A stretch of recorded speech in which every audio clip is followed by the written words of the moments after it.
हाँ तो आ जाइए सारे बच्चे। मैं विपिन सरोहा फिर से आ गया हूँ मॉक टेस्ट का सॉल्यूशन लेके। ये जो मॉक टेस्ट का सॉल्यूशन है ये है आपका 3 तारीख को हुआ 3 तारीख यानी 3 फरवरी को, है ना। फरवरी महीने का पहला मॉक टेस्ट है और मॉक टेस्ट का सीरीज नंबर है 56। और अभी हम जो देख रहे हैं वो कौन सा देख रहे हैं? अभी वो एसएससी का मॉक टेस्ट देख रहे हैं हम। क्लियर। तो एसएससी का मॉक टेस्ट सीरीज है 56। अगर सीरीज की बात करें, अगर मंथ वाइज बात करें तो first mock test of February है ऑफ 2024। क्लियर है। तो बिना चीज़ों को या टाइम को वेस्ट किए हम स्टार्ट करते हैं। एक बात मैं फिर से कह दूं जो हर बार कहता ही हूँ, रीडिंग अपनी कंटिन्यूस बनाए रखिएगा। रीडिंग बहुत फ़ायदा देगी, वोकेबलरी में फ़ायदा देगी, रीडिंग कॉम्प्रिहेंशन में फ़ायदा देगी, टाइम मैनेजमेंट करवाएगी। टाइम जो एग्ज़ाम में टाइम होता है, सेक्शनल टाइम मिलता है जो, उसकी मैनेजमेंट में बहुत हेल्प करेगी। तो वो आप करते रहिएगा। खैर, अभी हम स्टार्ट करते हैं अपना mock test. Mock test first test of February 2024। ये कीज़ हैं हमारी। इन कीज़ को चाहो तो आप स्क्रीनशॉट लीजिए, अपने आंसर टैली कीजिए और आगे बढ़िए। नहीं तो मेरी तो रिकमेंडेशन यही है कि आप पूरा वीडियो देखिए, तो आपको कुछ ना कुछ फ़ायदा ज़रूर होगा। जैसे कि हम देखते हैं, पहला ही सेंटेंस आया है ये है अंडरलाइन पार्ट को इम्प्रूव करना है हमें। फिर देख लेते हैं इसको। Lead by a team of scientist of Indian origin. Sir, led by a team of scientists of Indian origin, NASA's Curiosity rover has found new evidence on Mars। देखिए इसमें तो देखने वाली बात ही नहीं है ना। रोवर हैज है हमारी हेल्पिंग वर्ब। हेल्पिंग वर्ब के बाद आने चाहिए मेन वर्ब, और हम जानते हैं हैज की वर्ब जो बनाती है और परफेक्ट टेंस बनाती है, और हैज की हेल्पिंग वर्ब के बाद हमेशा ही वर्ब की थर्ड फॉर्म यूज की जाती है। तो यहाँ हो जाना चाहिए फाउंड। यहाँ लिखा हुआ फाइंड, तो देखिए फाइंड्स होगा नहीं, हैज के बाद फाउंड हो जाएगा, फाइंडिंग होगा नहीं, नो इम्प्रूवमेंट होगा नहीं, तो आंसर हमारा सेकंड हो जाएगा। Led by a team of scientist of Indian origin. Next देखिएगा। Supplying food to schools under mid day meal scheme, pre schools and anganwadis is exempted by GST. देखिए ये है प्री स्कूल्स और साथ में लिखा हुआ आंगनवाड़ीज। ये क्या हो गया? सब्जेक्ट है, एंड कंजंक्शन से ऐड हुआ है सब्जेक्ट। ये क्या बन गया हमारा? Compound subject. कंपाउंड सब्जेक्ट के लिए वर्ब हमारे पास आनी चाहिए प्लूरल, जबकि यहाँ वर्ब लिखी हुई है सिंगुलर। तो एरर तो ये हो गया। Are exempt, is exempt, is exempt. Are exempt का एक ही ऑप्शन है, तो यही आंसर हो जाएगा हमारा। ये तो बिल्कुल ही आसान सेंटेंस था। प्री स्कूल्स एंड आंगनवाड़ीज, ये तो कंपाउंड सेंटेंस बना रहे हैं, तो वर्ब कंपाउंड प्लूरल ही आनी चाहिए। ये है हमारा अप्रोप्रिएट वर्ड फिल करना है यहाँ पे। अप्रोप्रिएट है ना। Common sense and dash are some of the intangibles we are looking for in an employ. Common sense and ingenuity. Ingenuity का मतलब होता है मौलिकता, ये चाहिए नहीं यहाँ पे। इंडिविजुअलिटी का कोई सेंस बनता नहीं है। Common sense and individuality, individually होगा कोई भी होगा तो। ओरिजिनलिटी या क्रिएटिविटी, कॉमन सेंस के साथ तो क्रिएटिविटी सही बैठता है, तो अप्रोप्रिएट वर्ड जो मोस्ट अप्रोप्रिएट वर्ड है ना वो क्रिएटिविटी ही होना चाहिए। तो क्रिएटिविटी हमारा आंसर हो जाना चाहिए इसका। यहाँ भी वही है। माई keys were here a minute एगो, 1 मिनट पहले तो मेरी कीज यहीं पर थी, but now they have dash appeared. अगर वो यहीं थी अपीयर्ड हो गया तो मीनिंग तो है ही नहीं है। बट कंजंक्शन है, बट कंजंक्शन दो ऑपोजिट नेचर की स्टेटमेंट को कनेक्ट करती है। अपीयर्ड का तो मीनिंग होना ही नहीं चाहिए। वेनिस्ड का मतलब हो जाता है टू डिसअपियर, गायब हो जाना, है ना। इसका मीनिंग हमें चाहिए, यही मीनिंग चाहिए। ये आंसर हो सकता है हमारा। एस्केप, चाबियां थोड़ा ना एस्केप कर जाएंगे। एस्केप का मतलब भागना होता है, कहीं से निकल जाना। लेसन का मतलब कम हो जाना है, ये भी मीनिंग नहीं है। तो आंसर हमारा वेनिस्ड ही हो जाएगा। इसमें कोई रॉकेट साइंस ही नहीं थी, आसान सा था। ये भी आसानी है, पैसिव वॉइस है। Did he buy a new bike. ये न्यू बाइक ऑब्जेक्ट है, ऑब्जेक्ट जाके सब्जेक्ट बनेगा, सब्जेक्ट तो बनेगा ही। ये डिड है पास्ट इंडेफिनिट टेंस, बी की फॉर्म लग जाएगी पास्ट इंडेफिनिट टेंस में। न्यू बाइक सिंगुलर सब्जेक्ट है तो वाज हो जाना चाहिए। वर वाला आंसर नहीं होगा, हेड वाला आंसर नहीं होगा, वाज है। Was a new bike, was a new bike, यहाँ तक ठीक है। बीइंग होता है कॉन्टिन्यूस टेंस, जबकि यहाँ पे इंडेफिनिट टेंस, तो बीइंग वाला भी आंसर नहीं होगा, आंसर ही हो जाएगा। Was a new bike bought by him. Next देखिएगा, ये है हमारा नरेशन का सेंटेंस है हमारा, है ना। इनडायरेक्ट बनाना हमने, इसको डायरेक्ट गिवन है। The driver said to the passenger, अगर आप इसमें देखें जो ये रिपोर्टेड स्पीच में लिखी गई स्टेटमेंट है ना, ये इंटेरोगेटिव सेंटेंस है। अगर ये इंटेरोगेटिव सेंटेंस है तो ये साइड टू किस में बदल जाएगा, आस्क में, जबकि चारों में ये आस्क में बदला हुआ है, ठीक है। अगर यहाँ तक देखें तो सारे के सारे ही सेंटेंस ठीक हैं, वेयर तक, है ना, यहाँ तक तो सारे सेंटेंस सेम है। द ड्राइवर आस्क, यहाँ टू नहीं आएगा, आस्क ट्रांजिटिव वर्ब है, ये वाला गलत है, बाकी तीन तो ठीक ही हैं। अच्छा, जो इंटेरोगेटिव सेंटेंस इनडायरेक्ट स्पीच में बन जाता है असर्टिव सेंटेंस।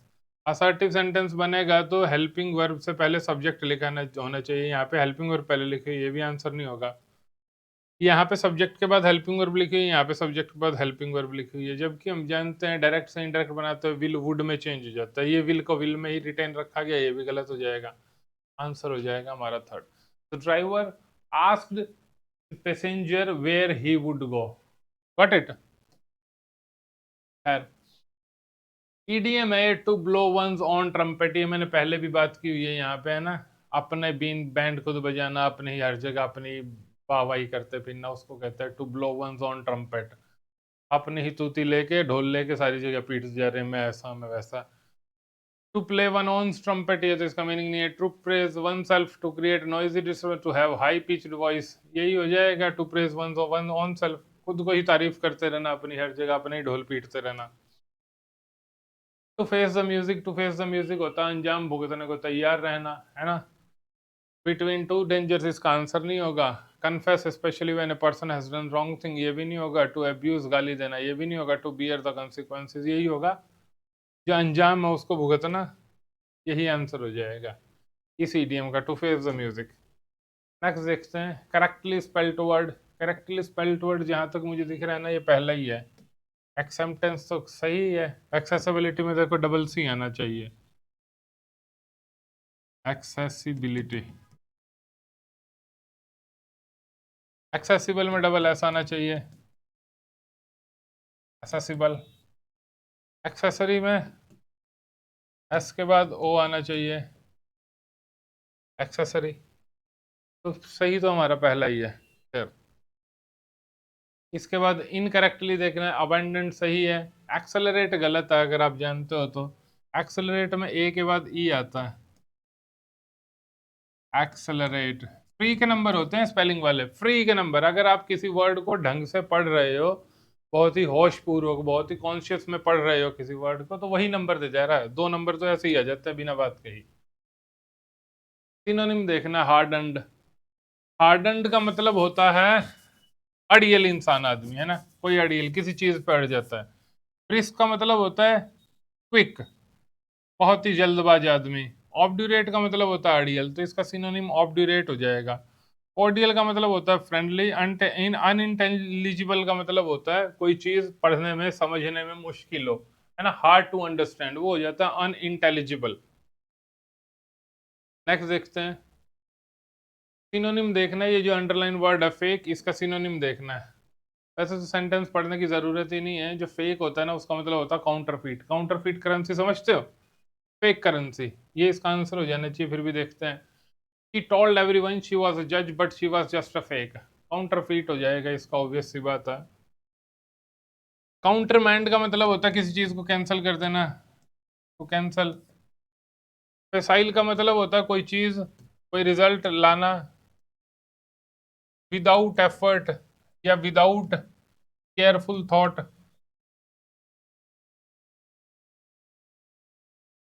एरिंग का मतलब होता है टू आर, एक वर्ड होता है हमारे पास टू आर, इसका मतलब होता है टू मेक मिस्टेक, गलती करना, उसी से हमने एक प्रेजेंट पार्टिसिपल बना रखा अरिंग, टू मेक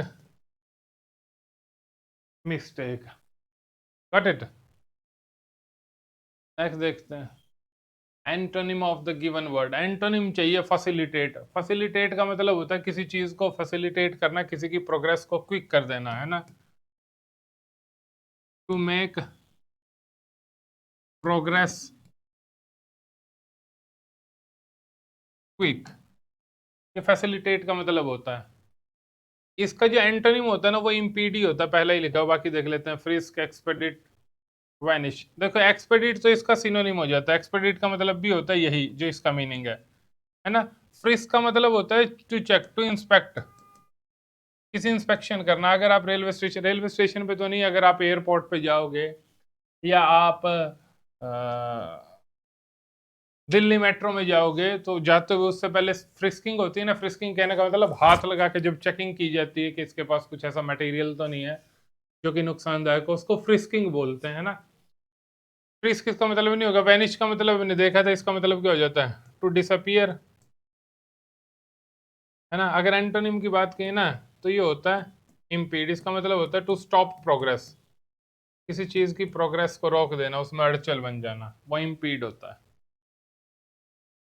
इसके बाद देखिए इट वाज अ फसाइल विक्ट्री। फसाइल मैंने अभी कहा था, ऐसी चीज होती है जो बिना एफर्ट के प्रोड्यूस कर दी जाए, बिना केयरफुल थॉट के। तो इसका एंटोनिम चाहिए एफर्टलेस, तो इसका सिनोनिम हो जाएगा, ये तो होगा ही नहीं। स्ट्रेनुअस का मतलब होता है बड़े हार्ड वर्क से प्राप्त की गई चीज, ये स्ट्रेनुअस इसका हो जाएगा। डिसेप्टिव का मतलब होता है कोई चीज जो सही दिखती है लेकिन है गलत, डिसेप्टिव धोखाधड़ी वाली, धोखेबाजी वाली। डिसेप्टिव नहीं होगा। बेलफुल का मतलब होता है कोई चीज बड़ी इल इंटेंशन से की गई हो, वो बेलफुल हो जाती है।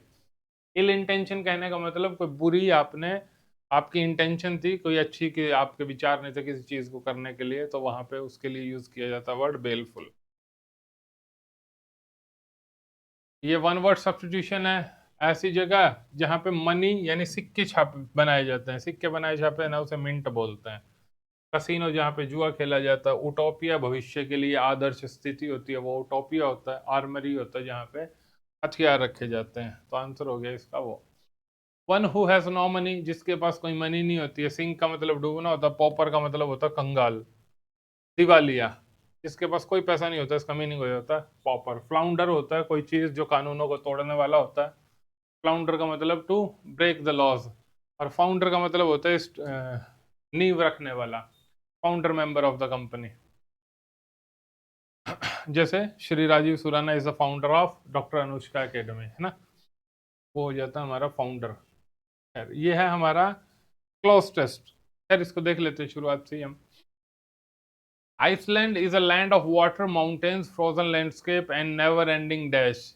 नेवर एंडिंग आउटलुक तो नहीं होगा, सेटिंग का तो कोई मतलब ही नहीं है। डेकोर, डेकोर तो डेकोरेशन होती है, तो आंसर हो जाएगा आपका सीधा सीधा scenery. Never ending sceneries, sceneries का प्लूरल नहीं बनता, सीनरी सीनरी रहता है, मैंने बोल दिया है पर ध्यान देना। सीनरी का प्लूरल नहीं बनता है कभी भी, सीनरी को सीनरीज नहीं किया जाता है। ये ऐसा नाउन होता है जो हमेशा सिंगुलर फॉर्म में एग्जिस्ट करता है। नेक्स्ट देखते हैं, never ending scenery, it's also home dash a vast range of arctic field, to आ जाएगा सीधा।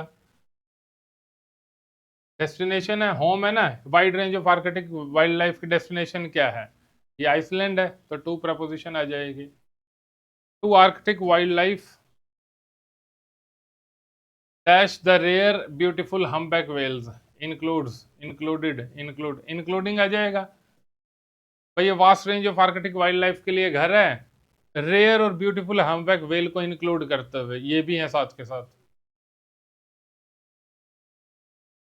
One company has been working to deliver a new kind of icelanding expedition हो जाएगा। एक्सपेडिशन होता है ऑर्गेनाइज जर्नी, ऐसी जर्नी जो कि ऑर्गेनाइज की जाए, ऑर्गेनाइज जर्नी को एक्सपेडिशन बोलते हैं। तो यहाँ पे एक्सपेडिशन हो जाना चाहिए। Has been working to deliver a new kind of icelanding expedition swimming with humpback whales in northern seas when the sun is along above beside out होगा ना, sun is out in the mid night. वहां पे आधी रात पे भी सूरज निकला होता है आइसलैंड में, जहाँ पे होता है ना 6 महीने के दिन 6 महीने की रात, उस जगह की बात है। वो कह रहा है where the sun is out at midnight, जहाँ आधी रात पे भी सन आउट होता है। आउट आने का मतलब निकला होता है, उदय हुआ होता है। ये है हमारा जम्बल्ड सेंटेंस। जम्बल्ड सेंटेंस में देखिए सीधा सा ही एक सबसे पहले रूल देख लीजिए। रूल क्या होता है, मतलब एक तरीका, अप्रोच है उसको सॉल्व करने की। सबसे पहले ऑप्शन देख लीजिए, ये ऑप्शन स्टार्ट हो रहा है डी से, ये ऑप्शन स्टार्ट हो रहा है बी से, ये ऑप्शन स्टार्ट हो रहा है डी से, ये ऑप्शन स्टार्ट हो रहा है बी से। यानी कि हमारा जो पहला ऑप्शन होगा या तो डी होगा, पहली स्टेटमेंट होगी या तो डी होगी या बी होगी। चेक कर लेते हैं।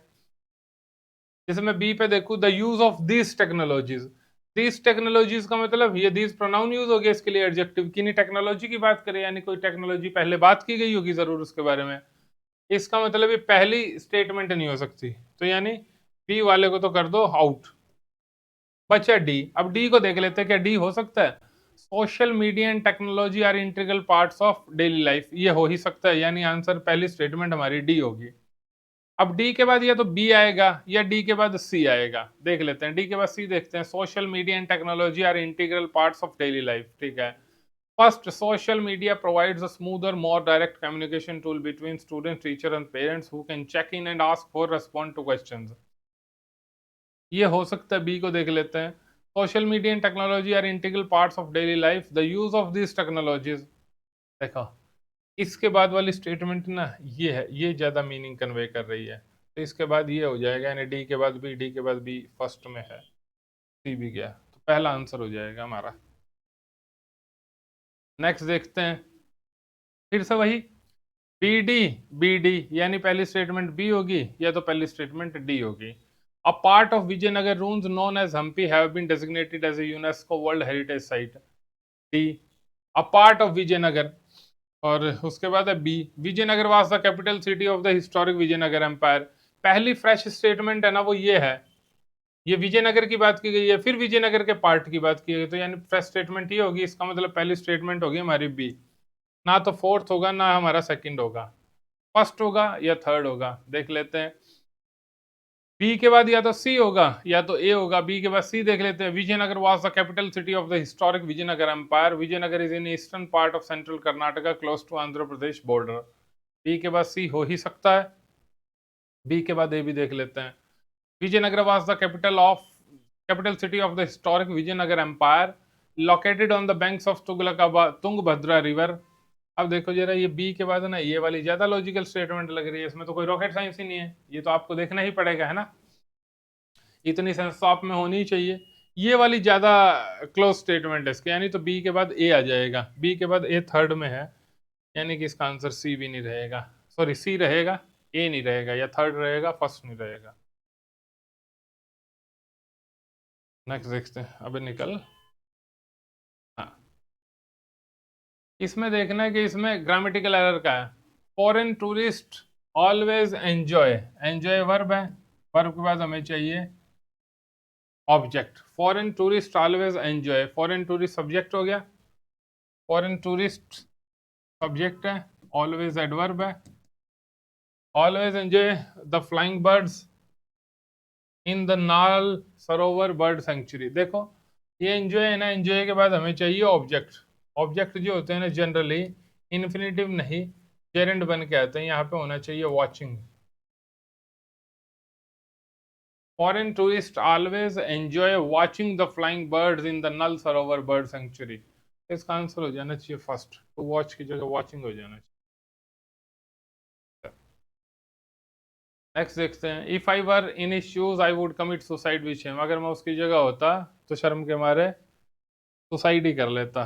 देखो ये है हमारा कंडीशनल सेंटेंस, है ना, इमेजिनरी सेंटेंस है, इमेजिनेशन है, वो कह रहा है अगर मैं उसकी जगह होता, वो हो नहीं सकता ये, तो ये कैसी बात है, ये इमेजिनेशन और ऐसी इमेजिनेशन है जो हमेशा ही इमेजिनेशन रहेगी, तो उसके लिए हम यूज करते हैं पास्ट समजंक्टिव मूड का। वॉज थी हमारी पास्ट इंडेफिनिट टेंस, उसकी जगह हमें मूड चाहिए था, तो वर हो जाएगा, आंसर हो जाएगा if I were in his shoes. क्या हो जाएगा यहाँ पे, एरर फर्स्ट पार्ट में हो जाएगा। नेक्स्ट, ये हो गया आपका पूरा पेपर हमने सॉल्व कर लिया है, आसान पेपर था, और इसमें कुछ ऐसे वर्ड्स थे, ऐसे ईडियम्स फ्रेजेस थे जो हमने पहले भी डिस्कस किए हमें एग्जाम में, है ना। तो इसका एक फायदा तो ये होता है हमारे ये देखने का, क्या कहते हैं, हमारे सॉल्यूशन देखने का, कि हम एक चीज अगर 2-3 बार रिपीट भी हो जाती है तो वो हमें याद हो जाती है। एक बार कंफ्यूजन होता है, दूसरी बार में पढ़ा तो एक हल्का हल्का है, तीसरी बार में तो पक्का याद हो जाती है, और फिर एग्जाम तक हमें याद ही रहेगी, ऐसा हम मान के चल सकते हैं, है ना। खैर, तो आज के लिए इतना ही। अभी था ये SSC 56 बैंकिंग का, आपके पास आ चुका होगा या आने वाला होगा, है ना, उसका सॉल्यूशन भी हम देखते हैं। आज के लिए इतना ही, thank you so much, bye bye.